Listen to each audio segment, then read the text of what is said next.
আসসালামু আলাইকুম সবাইকে। আজকে আমি আপনাদের দেখাবো কিভাবে ঘরে থাকা সামান্য উপকরণ দিয়ে চিংড়ি মাছ রান্না করা যায়। প্রথমেই কড়াই গরম করে নিব, তারপর পরিমাণ মতো তেল দিয়ে নিব। তেল গরম হওয়া পর্যন্ত অপেক্ষা করব।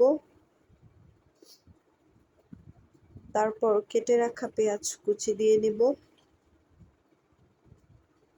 তারপর ভালোভাবে নেড়ে বাদামি রং হওয়া পর্যন্ত অপেক্ষা করব।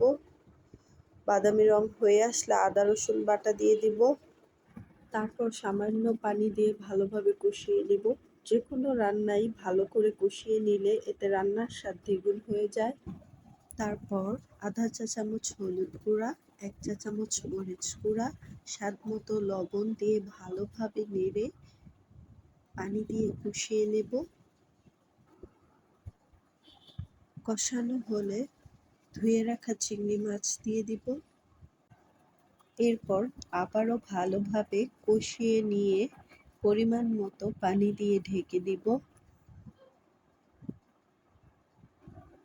5 মিনিট পর ঢাকনা উঠিয়ে কেটে রাখা টমেটো কুচি দিয়ে দিব।